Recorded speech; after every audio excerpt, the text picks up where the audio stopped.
Iya,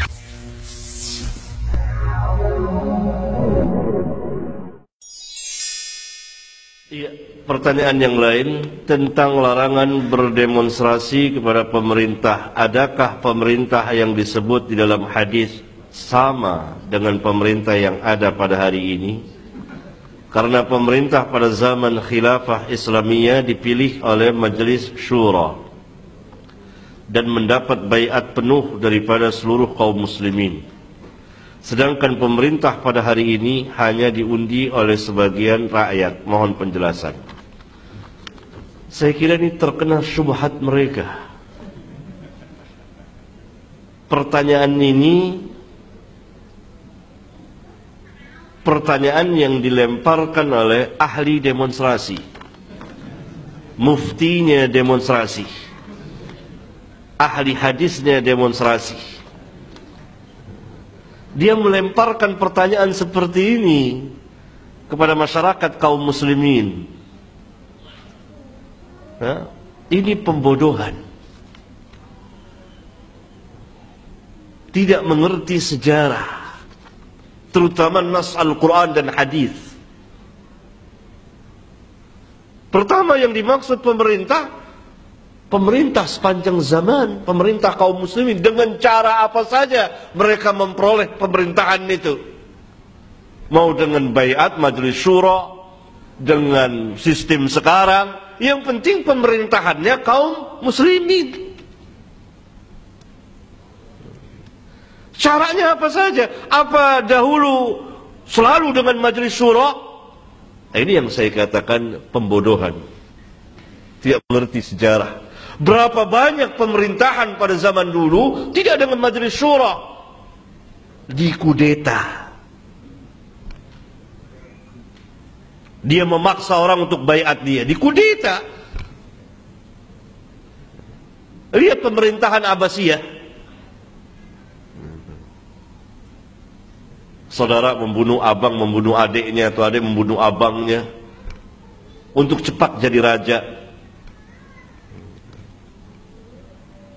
Ada yang mengkudeta, memberontak. Kalau sekarang ini ahli demonstrasi ini mengkudeta sebagian pemerintahan kaum muslimin, kemudian dia jadi raja, dia jadi presiden.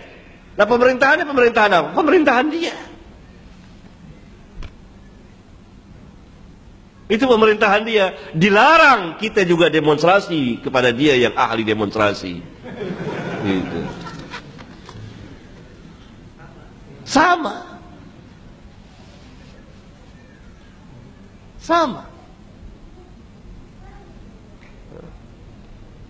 Satu pemerintahan digulingkan dengan ada demo, guling. Terguling pemerintahan itu, ganti. Masuk yang ini.